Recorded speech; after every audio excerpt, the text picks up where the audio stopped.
तस्मै श्री गुरवे नमः। श्रीचैतन्यमनोभीष्टं स्थापितं येन भूतले स्वयं रूपः कदा मह्यं ददाति स्वपदान्तिकम्। वन्देऽहं श्रीगुरो श्रीयुतपदकमलं श्रीगुरो वैष्णवांश्च श्रीरूपं साग्रजातं सहगण रघुनाथान्वितं तं सजीवं साद्वैतं सावधूतं परिजनसहितं कृष्णचैतन्यदेवं श्रीराधाकृष्णपादान् सहगण ललिता श्रीविशाखान्वितांश्च। हे कृष्णा करुणा सिंधो दीनबंधो जगत्पते गोपेश गोपिका कांत राधा कांत नमोस्तुते। तप्त कांचन गौरांगी राधे वृंदावनेश्वरी वृषभानुसुते देवी प्रणमामि हरिप्रिये।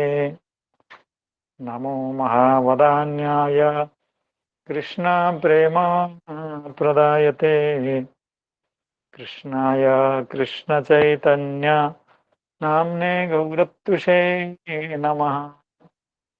वाञ्छाकल्पतरुभ्यश्च कृपा सिन्धुभ्य एव च पतितानां पावनेभ्यो वैष्णवेभ्यो नमो नमः।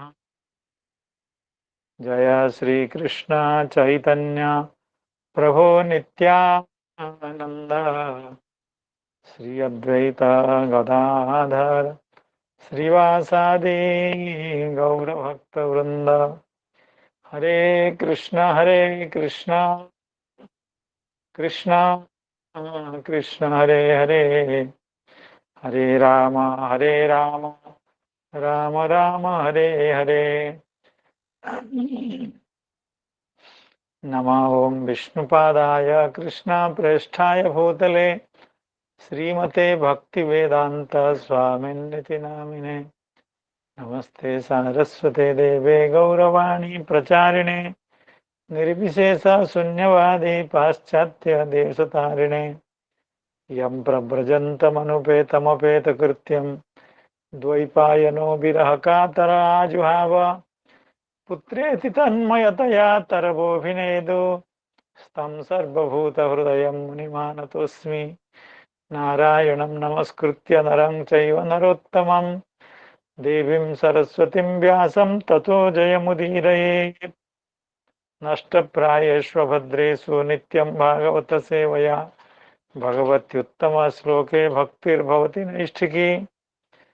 अहो देवर्षिर्धन्योऽयं यत्कीर्तिं सार्ङ्गधन्वनः गायन् माद्यन् इदं तन्त्र्या रमयत्यातुरं जगत्। गायन् माद्यन् इदं तन्त्र्या रमयत्यातुरं जगत्। श्रीमद् भागवत कथा के प्रातःकालीन इस सत्र में समवेत समस्त संत जनों, वैष्णव जनों, भक्तजनों, सुधीजनों, रसिक जनों, श्रीमद् भागवत कथा रस पिपासु विद्वज्जनों के चरणों में पुनः पुनः कृतज्ञता पूर्वक प्रणाम निवेदन करता हूँ। कल प्रलंबासुर का उद्धार की लीला अष्टादश अध्याय में समाप्त हुई थी। ऐसे आज उसका पारायण होना चाहिए था, लेकिन आज हम 49 अध्याय का शुभारंभ कल भी हो गया था और उसको हम जारी रखेंगे। 49 अध्याय का शुभारंभ कल इसका पारायण होगा। काली प्रसाद जी उसकी व्यवस्था करेंगे। अष्टादश अध्याय का, अष्टादश अध्याय कुछ छोटा है उसके साथ और भी कुछ कर सकते हैं जैसे भी संभव हो।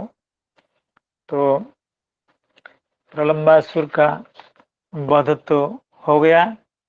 समस्त भगवान के सखा बड़े प्रसन्न हुए एवं समस्त देवगण भी अत्यंत प्रसन्न हुए। देवगण भी प्रलंबासुर से भीत रहते थे एवं भगवान को केवल पुष्प से नहीं, पुष्प के माल्य से भगवान को आवृत कर दिया। आकाश से देवता लोग पुष्पमाला की वर्षण करने लगे, भगवान की बड़ी प्रशंसा करने लगे। गोपगण भी साधु साध्वीतिवाद वे भी करने लगे। इस लीला को कहने के बाद 19 अध्याय का जो प्रथम श्लोक, ये दूसरे दिन की शायद लीला है, जिसमें सखागण सब क्रीडारत हो गए थे, खेलने में व्यापृत हो गए थे, खेलने में आसक्त हो गए थे। इसलिए मुंजा वन में प्रवेश करके गायें जब मुंजा खाने के लिए प्रविष्ट हुई थी, तो उस सूखे मुंजा वन में आग लगने का लग गई थी और भगवान समस्त ब्रजवासियों के ऊपर, सखाओं के ऊपर, गायों के ऊपर कृपा करके सबको ला करके भांडीर वन के पास पहुंचा दिए।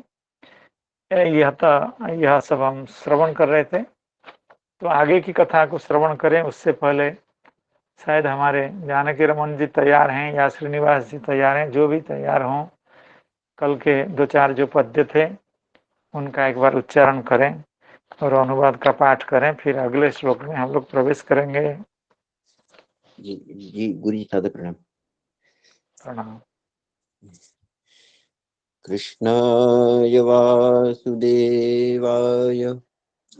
हरये परमात्मने प्रणतक्लेशनाशाय गोविन्दाय नमो नमः।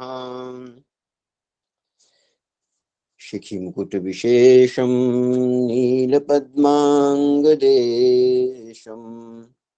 विधुमुखकृतकेशं कौस्तुभापीतवेषं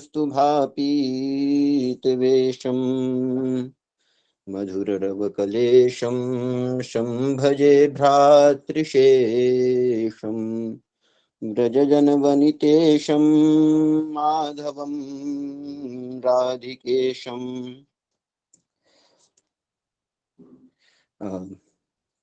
गुरु जी क्षमा चाहता हूँ, 19 अध्याय का पाठ करना है ना गुरु जी?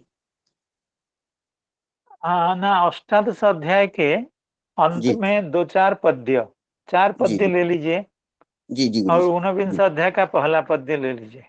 जी जी गुरु जी गुरु जी अगर आज ग्रंथ हो तो आपके पास लीजिए। जी है जी जी जी गुरु जी जी गुरु जी। ठीक ठीक ठीक। अष्टादश अध्याय का अंतिम 4 पद्य या 5 पद्य जी जी और गुरु 19 अध्याय का प्रथम पद्य। जी जी गुरु जी जी गुरु जी।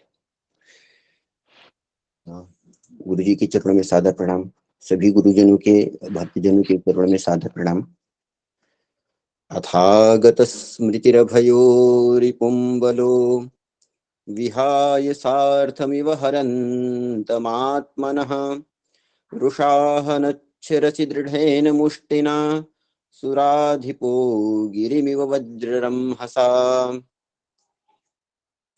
भगवान जब उस राक्षस का वध करने के लिए प्रेरित है तो वह भी जो है प्रहार करने की चेष्टा कर रहा है, और इसी प्रसंग में कहा गया है, परंतु दूसरे ही क्षण अपने स्वरूप की याद आते ही उनका बल जाता रहा। बलराम जी ने देखा कि जैसे चोर किसी का धन चुराकर ले जाए, वैसे ही यह शत्रु मुझे चुराकर आकाश मार्ग से लिए जा रहा है। उस समय जैसे इंद्र ने पर्वतों पर वज्र चलाया था, वैसे ही उन्होंने क्रोध करके उसके सिर पर एक घूंसा कसकर जमाया। स आहतः सपदि विशीर्णमस्तको मुखाद्वमन् रुधिरमपस्मृतो सुरः महारवं व्यसुरपतत् समीरयन् गिरिर्यथा मघवत आयुधा हतः। घूंसा लगना था कि उसका सिर चूर चूर हो गया। वह मुंह से खून उगलने लगा। चेतना जाती रही और बड़ा भयंकर शब्द करता हुआ इंद्र के द्वारा वज्र से मारे हुए पर्वत के समान वह उसी समय प्राणहीन होकर पृथ्वी पर गिर पड़ा। दृष्ट्वा प्रलम्बं निहतं बलेन बलशालिना गोपाः सुविस्मिता आसन् साधु साध्वितिवादिनः। बलराम जी परम बलशाली थे। जब ग्वाल वालों ने देखा कि उन्होंने प्रलंबासुर को मार डाला, तब उनके आश्चर्य की सीमा न रही। वे बार बार वाह वाह करने लगे। आशीषोऽभिगृणन्तस्तं प्रशशंसुस्तदर्हणम् प्रेत्यागतमिवालिङ्ग्य प्रेम विह्वलचेतसः। ग्वाल बालों का चित्त प्रेम से विह्वल हो गया। वे उनके लिए शुभ कामनाओं की वर्षा करने लगे और मानो मरकर लौट आए हों इस भाव से आलिंगन करके प्रशंसा करने लगे। वस्तुतः बलराम जी इसके योग्य ही थे। पापे प्रलंबे निहते देवाः परम निर्वृताः अभ्यवर्षन् बलं माल्यैः शशंसुः साधु साध्विति। प्रलंबासुर मूर्तिमान पाप था। उसकी मृत्यु से देवताओं को बड़ा सुख मिला। वे बलराम जी पर फूल बरसाने लगे और बहुत अच्छा किया, बहुत अच्छा किया, इस प्रकार कहकर उनकी प्रशंसा करने लगे। श्रीमद्भागवते महापुराणे पारमहंस्यां संहितायां दशम स्कंधे पूर्वार्धे प्रलंब वधू नामाष्टादशोऽध्यायः। श्रीहरे नमः। हरि ओम तत्सत्। अथैकोनविंशोऽध्यायः। श्रीशुक उवाच क्रीडासक्तेषु गोपेषु तद्गावो दूरचारिणीः स्वैरं चरन्त्यो विविशुस्तृणलोभेन गह्वरम्। इस एकोनविंश अध्याय के प्रारंभ में श्री सुखदेव जी कहते हैं, परीक्षित, उस समय जब ग्वाल बाल खेल कूद में लग गए, तब उनकी गौएं बेरोक टोक चरती हुई बहुत दूर निकल गईं और हरी हरी घास के लोभ से एक गहन वन में घुस गईं। कल हमने गुरुजी के श्रीमुख से यह सब श्रवण किया था। आज पुनः गुरुजी के चरणारविंदों में निवेदन है, आगे की कथा प्रसंग में हम सभी को अवगाहित करें। श्री गुरुजी को सादर प्रणाम। प्रणाम। श्री जानकी रमन जी ने श्लोकों का उच्चारण एवं उसके अनुवाद का सुंदर ढंग से पाठ किया। तो हम लोग कल ऊनविंश अध्याय, एकोनविंश भी कहते हैं, ऊनविंश भी कहते हैं, एक ही व्यापार है। ऊनविंश अध्याय में कल हम लोगों का प्रवेश हुआ था। ये प्रलंबासुर वध के बाद कोई दूसरे दिन की लीला है, मतलब उसके बाद की किसी एक दिन की लीला है। तो भगवान यथापूर्व अपने सखाओं के साथ गायों को, बछड़ों को, यहाँ तक कि और पशु भी, महिष और अज यानी बकरों को, भेड़ों को भी हो सकता है, उसका हम लोग अभी श्रवण करेंगे। कई तरह के, मुख्य रूप से तो गोमाताएं थी और उनके बछड़े थे, लेकिन और भी पशु सबको लेकर के भगवान अपने सखाओं के साथ चराने जाते थे। तो ये दूसरी दिन की घटना है, किसी अन्य दिन की घटना है कि क्रीड़ा सक्तेषु गोपेषु, यानी भगवान अपने सखाओं के साथ और सभी सखागण क्रीड़ा में आसक्त हो गए। जब व्यक्ति आसक्त हो जाता है किसी भी वस्तु में, तो दूसरी चीजों को भूल जाता है। हम लोग संसार में आसक्त हैं, अपने प्रतिष्ठा के प्रति आसक्त हैं, शरीर के प्रति आसक्त हैं, तो इसलिए हम भगवान को भूल जाते हैं। भगवान को स्मरण करने पर भी थोड़ी देर के लिए कभी भगवान स्मरण आते हों, लेकिन संसार ही हमारे चित्त में आता है बारंबार। आसक्ति बहुत बड़ा रोग है, बहुत बड़ी बीमारी है। तो बार बार संत जन कहते हैं आसक्ति को भगवान में एवं भगवान के भक्तों में लगानी चाहिए, क्योंकि आसक्ति तो जीव का धर्म है, उसका स्वभाव है, छोड़ नहीं सकता है। लेकिन इस आसक्ति को यथासंभव स्वभावतः यह आसक्ति संसार में होती है, संसार के प्रति आसक्ति होती है। जैसे स्वभावतः नदी का जल समुद्र की ओर चला जाता है, और गंगा जी जैसे पवित्रतम नदी का जल भी समुद्र में पहुंच करके जैसे उसका कोई उपयोग नहीं होता है, उसी तरह से हमारी चित्तवृत्ति, हमारी बुद्धि वृत्ति जब विषय में लग जाती है, तो फिर उस बुद्धि से हम अपना आत्म कल्याण नहीं कर पाते हैं। लेकिन उस नदी के जल को जब रोक करके उसमें बंध डैम बना करके उस नदी के जल से जब खेतों को या जो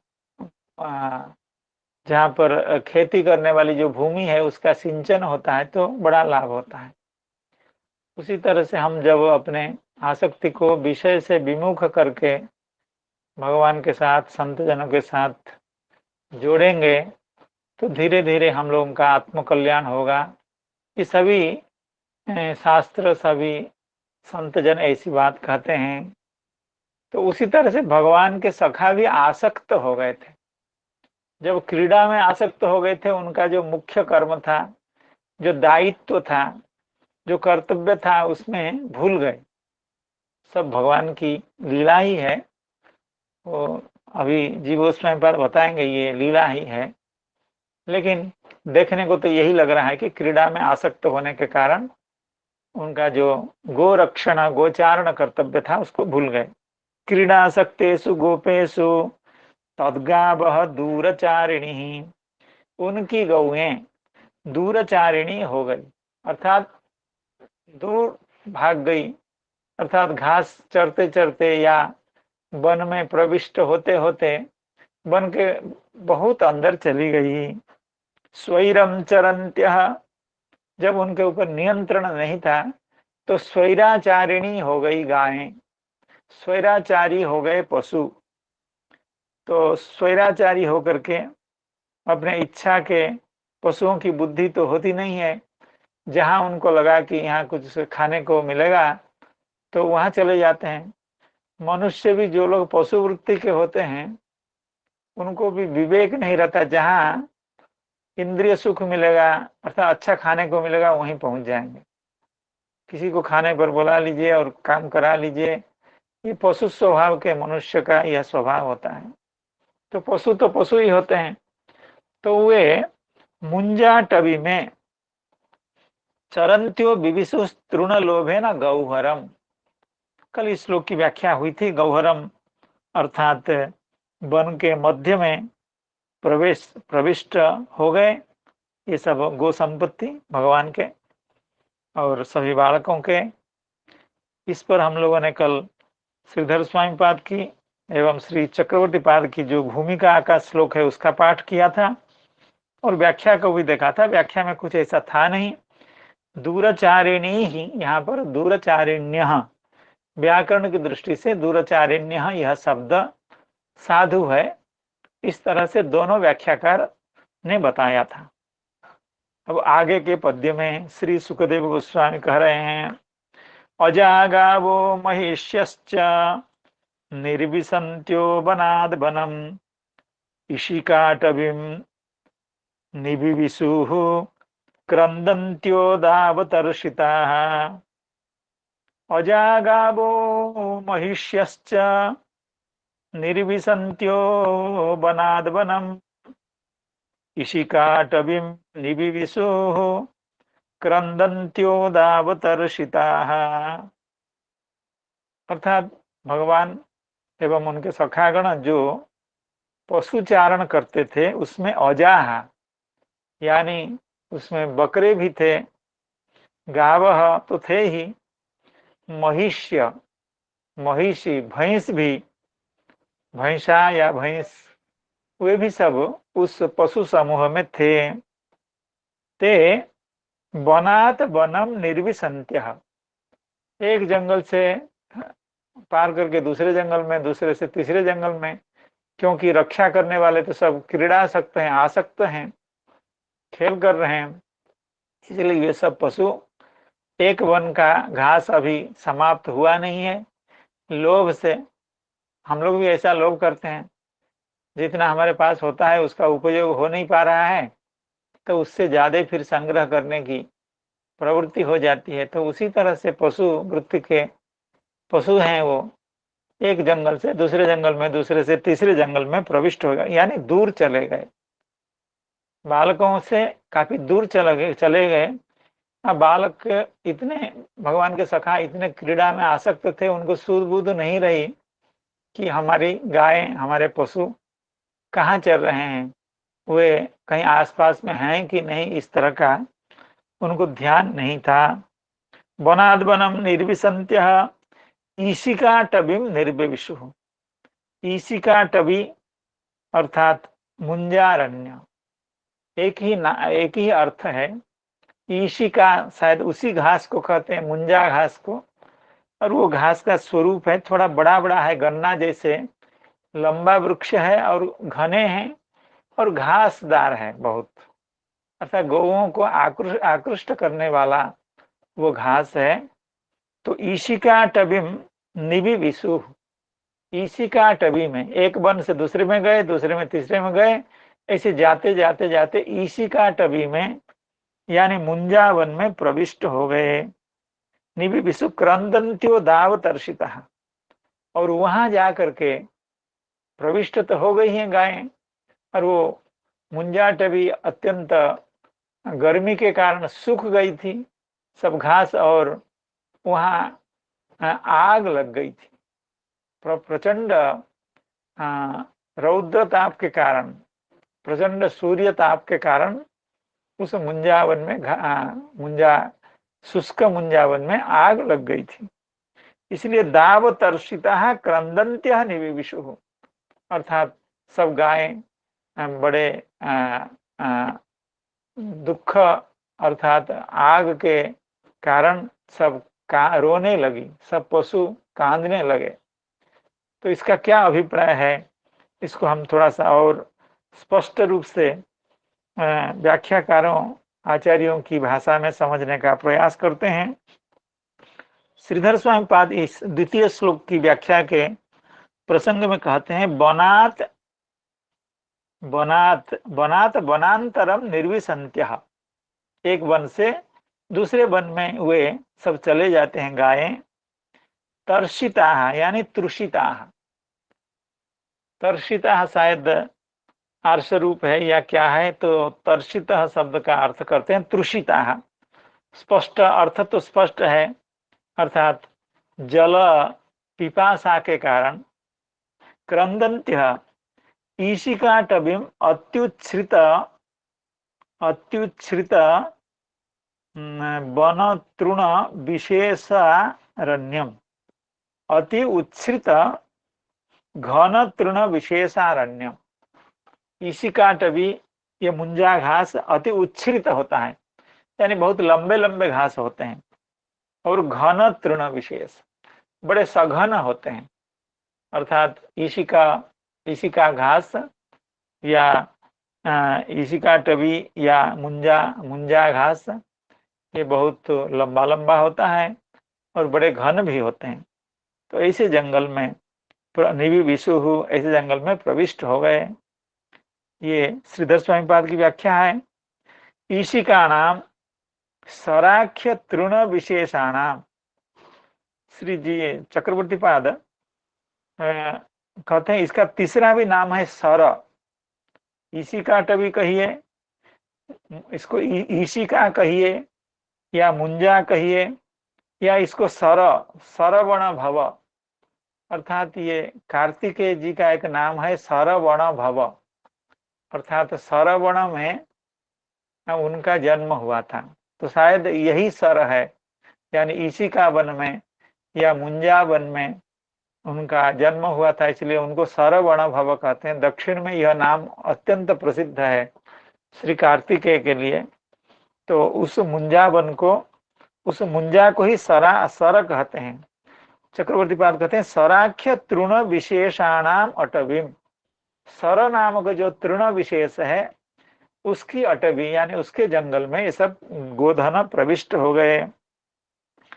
दावेन दावतर्षिता, दावेन ग्रीष्म सूर्या तपोत्थतापेन, अर्थात ग्रीष्मकालीन जो सूर्य, उस सूर्य का जो आतप, सूर्यातप उत्थतापेन, सूर्य के ताप से जो ताप यानी गर्मी वृंदावन के अरण्यों में अनुभूत हो रही थी, उस दाव के कारण, उस तापे न तर्षिता, तर्षिता शब्द की व्याख्या करते हैं तृष्णाम प्रापिता, अर्थात भीषण पिपासा के कारण वे सब गोधन व्याकुल हो रहे थे।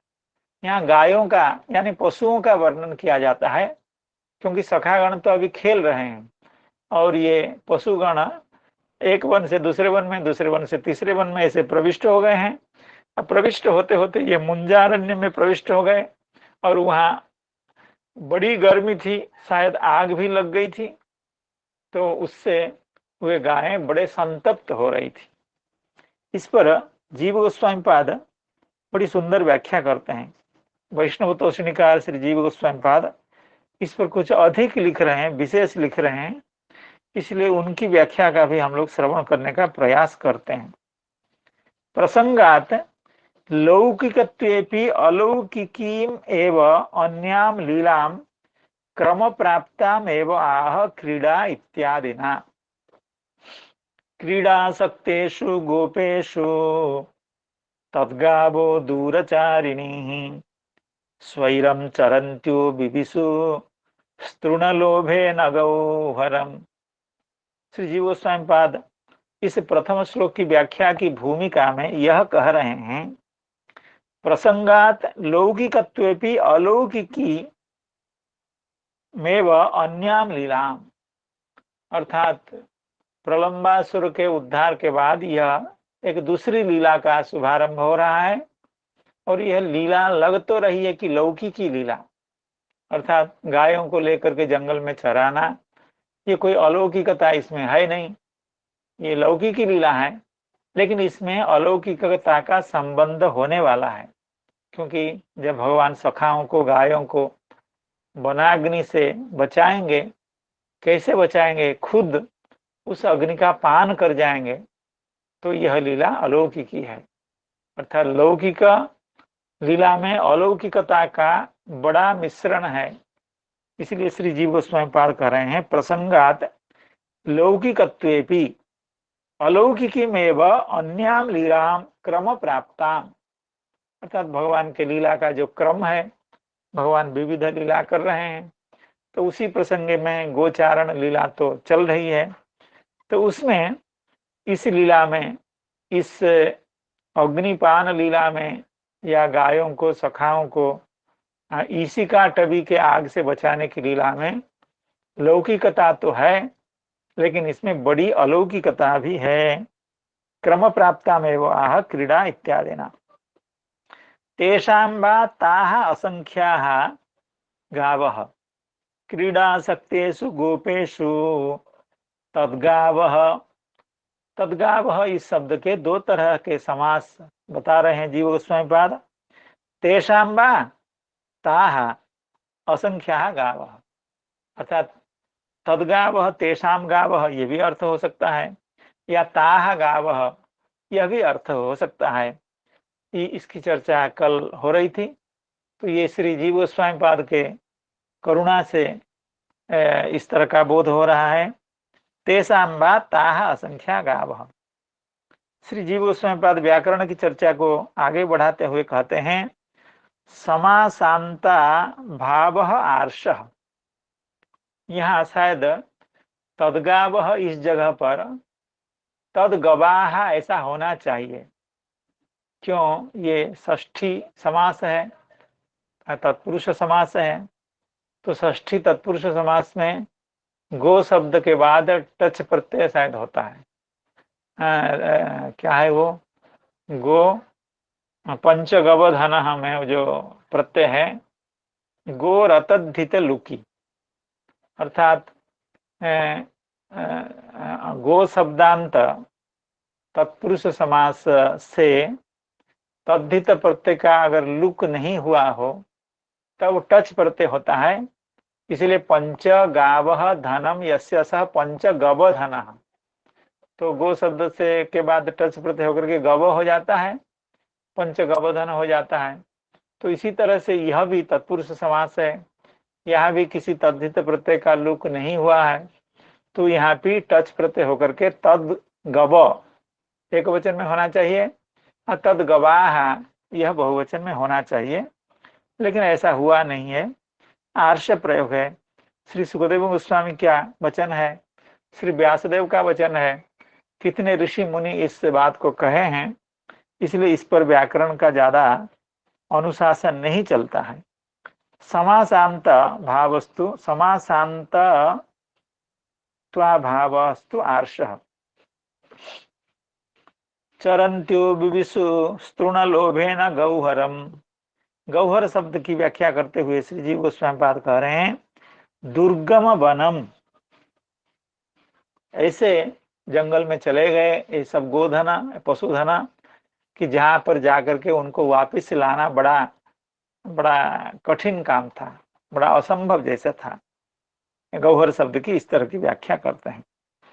तृण लोभेन इति, यहाँ पर जीव गोस्वामी पाद एक विशेष वैष्णवीय व्याख्या देना चाहते हैं।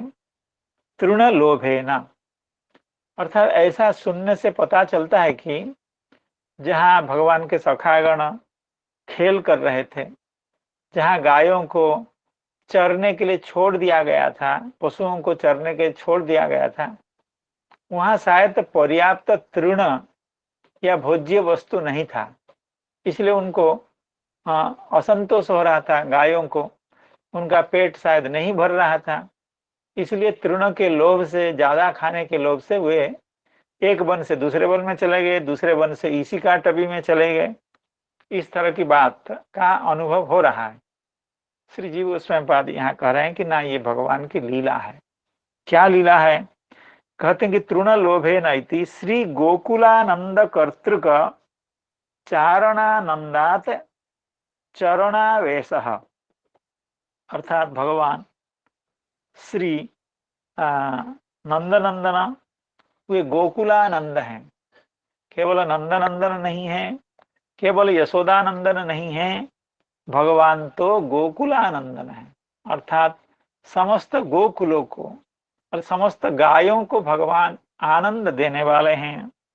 श्री गोकुला एवं गोकुलानंद कर्तृक चारणानंदात, अर्थात भगवान को इस तरह की लीला करने की इच्छा है, संकल्प है, तो गोकुलानंद कर्तृक जो चारणानंद, अर्थात भगवान नंदनंदन को गोचारण में और आनंद प्राप्त हो, कुछ विशेष बात न हो तो फिर आनंद का क्या महत्व, कैसे आनंद होगा? सब जाएंगे गाय चरा के फिर आ जाएंगे, फिर रोज रोज यही करेंगे, तो उसमें कुछ विशेष बात अगर न हो तो फिर आनंद काहे का? आनंद किस तरह, कैसे आनंद हो? इसलिए विविध असुरों के वध की लीला और विचित्र लीला, कालिय दमन आदि लीला भगवान करते हैं बीच बीच में। इसलिए श्री गोकुलानंद कर्तृक जो चारणानंद, अर्थात भगवान को गोचारण का जो आनंद, आनंद की इच्छा, उस इच्छा से गायों में चरण का आवेश हो गया। थोड़ा सा सावधानी बरतने की बात है। अर्थात भगवान को गोचारण करने का जो आवेश है, या गोचारण करने की जो उत्कट इच्छा है, भगवान की इच्छा से वो गायों को चरने की इच्छा बढ़ गई। यद्यपि उनका पेट वहीं भर रहा था, लेकिन भगवान के संकल्प से वे सब एक वन से दूसरे वन में, दूसरे वन से तीसरे वन में प्रविष्ट हो गए।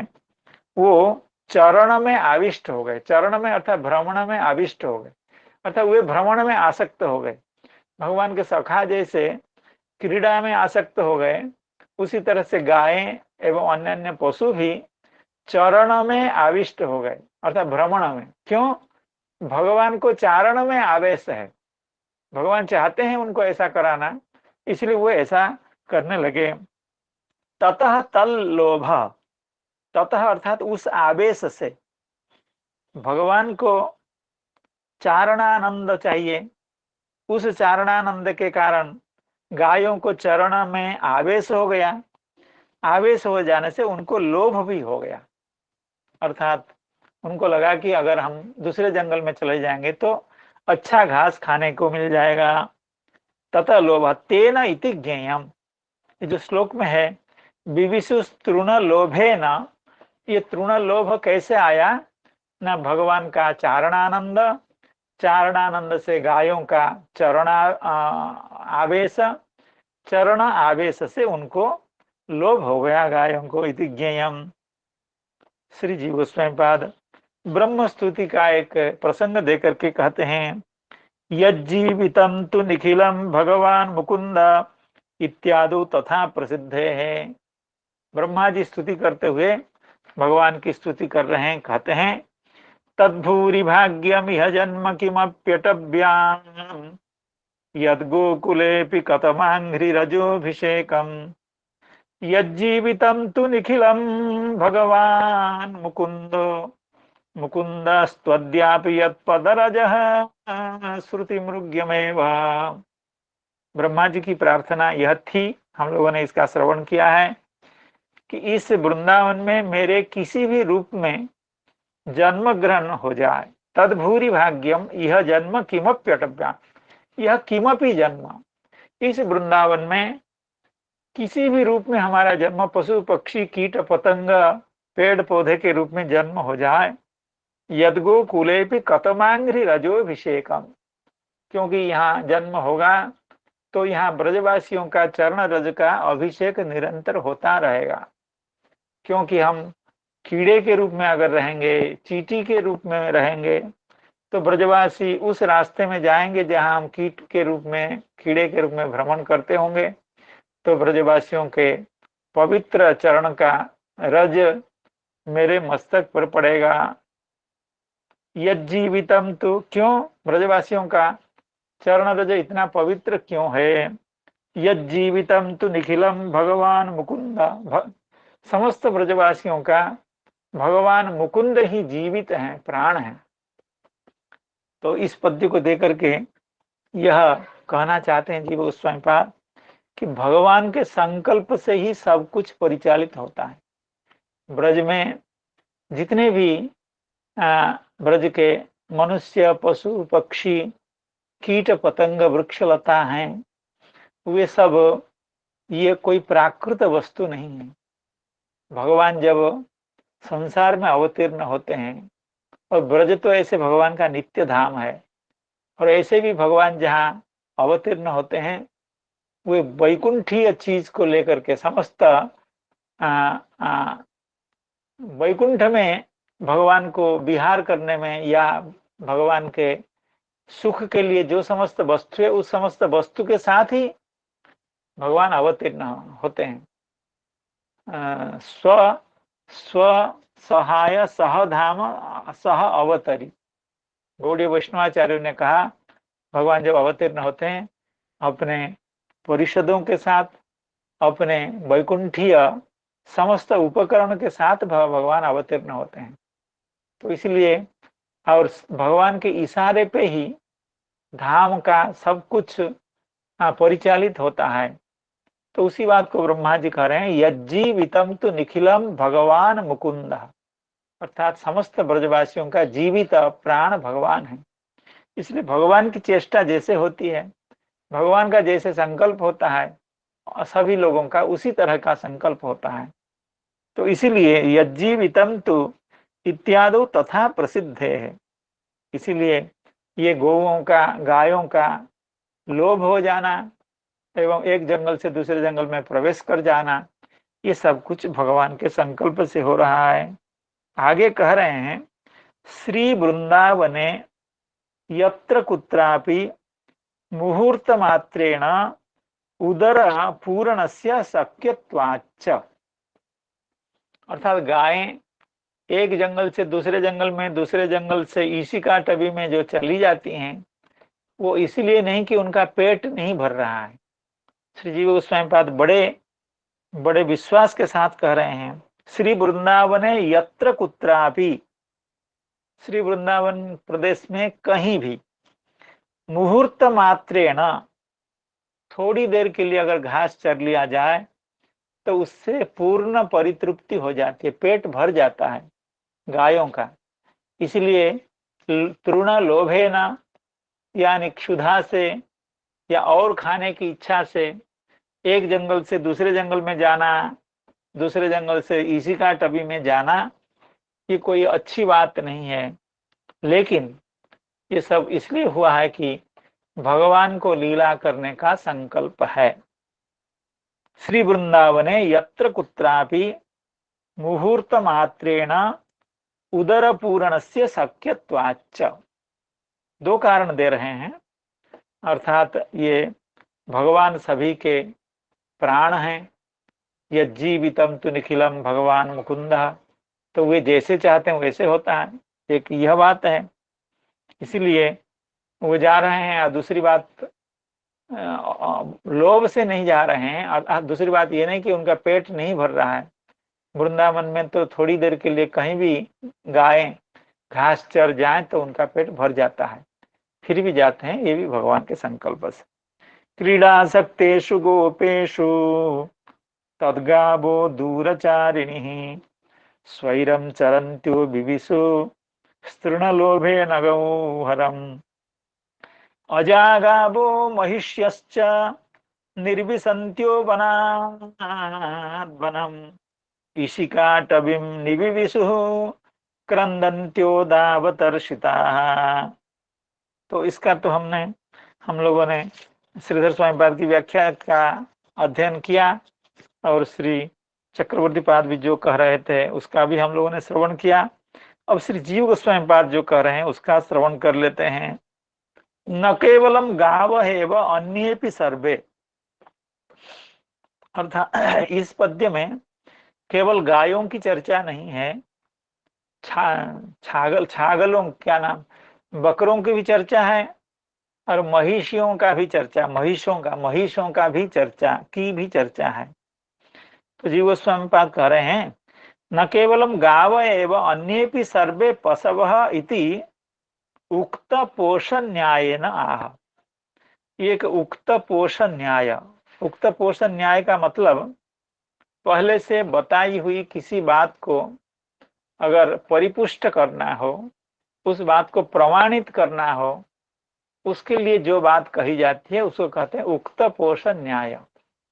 अर्थात इससे पहले अष्टादश अध्याय में यह चर्चा थी, यह पद्य था, पशुंश्चारयतो गोपैः तद्वने रामकृष्णयोः गोपरूपी प्रलंबोगात असुरस्तज्जिहीर्षया। अर्थात जब प्रलंबासुर का आगमन हुआ था भगवान के साथ, गोप बालकों के साथ क्रीड़ा के लिए, जब प्रलंबासुर का आगमन हुआ था उस समय श्री सुखदेव गोस्वामी कह रहे थे, पशुंश्चारयतः गोपैः। पशुंश्चारयत अर्थात भगवान पशु चारण करते थे। तो भगवान तो गोचारण करते हैं, तो प्रसिद्धि है, फिर पशुचारण कर रहे हैं, इसका क्या अभिप्राय है? इसका यह मतलब है कि गोधन को छोड़ करके दूसरे भी पशु उस गोधन में सम्मिलित थे। यह पशु शब्द कह करके जो प्रतिज्ञा की गई थी, जो बात कही गई थी, उस बात का परिपोषण इस श्लोक से हो रहा है, जिस श्लोक को अभी हम पढ़ रहे हैं। अजागावो महिष्यश्च निर्विशन्त्यो वनाद् वनम। अर्थात यह उक्त पोष न्याय हुआ, अर्थात पशु पहले कह दिया गया, पशु शब्द का उच्चारण कर दिया गया था। अब कौन कौन से पशु, उसका जब अब विवरण दिया जा रहा है तो उससे उक्त पोष हो गया, उक्त का परिपोषण हो गया। न केवलम गाव एव अन्येपि सर्वे पशवः इति उक्त पोष न्यायेन आह अजा इति। अजागावो महिष्यश्च, यहाँ श्री जीव गोस्वामी पाद एक दूसरी भी बात कह रहे हैं। कहते हैं ठीक है, हम मान लेते हैं भगवान केवल गोचारण नहीं करते, भगवान यद्यपि गोविंद हैं, गोपाल हैं, फिर भी और पशुओं को भी उनके साथ ले लेते थे, भगवान को कोई ऐतराज नहीं था। लेकिन यह जो पद्य है जिसका अभी हम लोग श्रवण कर रहे हैं, इसमें पहले गौओं का नाम नहीं, पहले अज का नाम आ गया। अर्थात गौ माता की तुलना में अज यानी बकरे इतने पवित्र तो नहीं माने जाते हैं, गौ माता ही सबसे पवित्र मानी जाती है, तो उनका नाम पहले लेना चाहिए। लेकिन अजागावो महिष्यश्च ऐसा क्यों कहा गया, उसकी व्याख्या देते हुए जीव गोस्वामी पाद कह रहे हैं, अजा इति अजादीनाम गमने यथा पूर्वम शीघ्रियापेक्षया तत्क्रमेण निर्देशः। श्री जीव गोस्वामी पाद कह रहे हैं, यहाँ पर जिन तीन पशुओं का उल्लेख किया गया है, जिन तीन पशुओं के नाम का उच्चारण किया गया है, अजाह गाव महिष्यश्च, इसमें पवित्रता कोई मानदंड नहीं है क्रम में, लेकिन पशुओं की जो गति है वह मानदंड है। अर्थात जो पशु सबसे तेज गति में चलने वाला है उसके नाम का उल्लेख पहले हुआ है, और वो है अज, यानी वो है बकरा। उसके बाद गाय, गायों का नाम, और उसके बाद महिषों का नाम। इस हिसाब से, इस क्रम से यहाँ पशुओं का नाम का उल्लेख है। यहाँ कोई पवित्रता का या किसी और कारण का, क्रम में किसी और कारण को यहाँ मानदंड नहीं मानना चाहिए। अजादीनां गमने यथा पूर्वम शीघ्रयापेक्षया तत्क्रमेण निर्देशः। ईशिकाटवीं, ईशिकाटवी को समझाते हुए श्री जीव गोस्वामी पाद बड़े सुंदर ढंग से कह रहे हैं, प्रायो यमुना तीर परित्यक्त तद्दूरवर्ती रुक्ष सैकतजा। अर्थात यह जो ईशिकाटवी, ये यमुना जी से थोड़ा सा हट करके, थोड़ा दूर, क्योंकि भगवान के सखा यमुना जी के तट पर बैठ करके क्रीड़ा कर रहे हैं और गायों को वहां आसपास लगा दिए थे कि यहीं चरें पशुओं को, लेकिन वे ईशिकाटवी में चले गए। तो ईशिकाटवी थोड़ा दूर है, क्यों कहते हैं,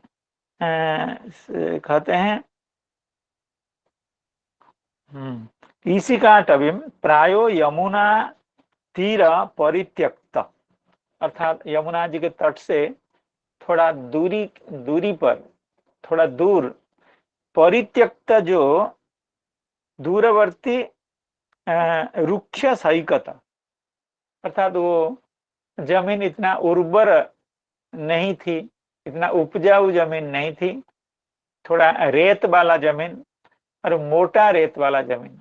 यमुना जी के तट पर आसपास तो बड़ी पतली रेत होती है, हम लोगों ने पहले इसका श्रवण किया है। बड़ा सुंदर वर्णन था जब भगवान अपने सखाओं के साथ मध्याह्न भोजन करने के लिए बैठे थे। तो लेकिन यह जो जमीन है जहाँ पर यह ईशिकाटवी है, वो यमुना जी के तट से हट करके थोड़ा दूर और मोटी रुक्ष रेत वाला जगह, वहां पर यह घास अपने आप उग जाता है जब अनुकूल समय रहता है, और उसके बाद जब गर्मी का समय आ जाता है वो सूख जाता है, फिर वर्षे का समय आएगा तो अपने आप निकल जाएगा। शायद ऐसा ही कुछ है।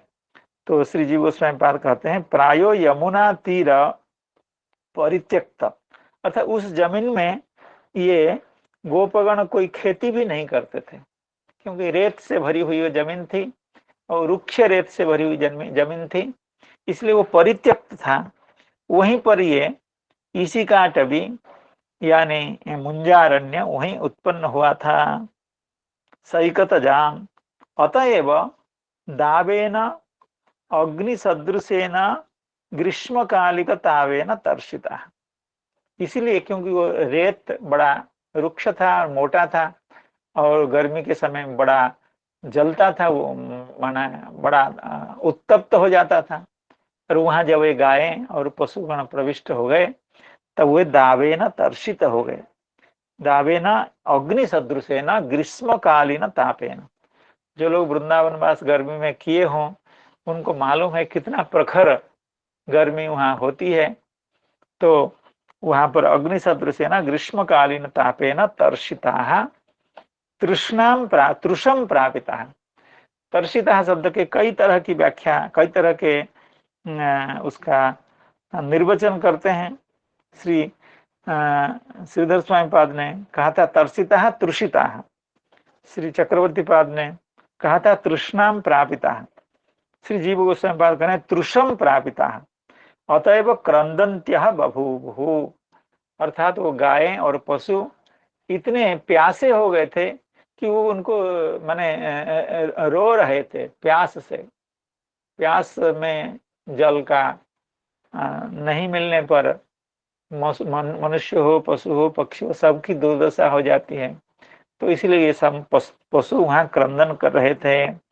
अजागावो महिष्यश्च निर्विशन्त्यो वनात् वनम् इशिकाटवीं निर्विविशु निविविशुः क्रंदन्त्यो दावतर्षिताः ते पश्यन्तः पशून् गोपाः कृष्ण रामादयस्तदा जातानुतापा न विदुर विचिन्वन्तो गवां गतिं ते पश्यन्तः पशून् गोपाः कृष्ण रामादयस्तदा जातानुतापा न विदुर विचिन्वन्तो गवां गतिं।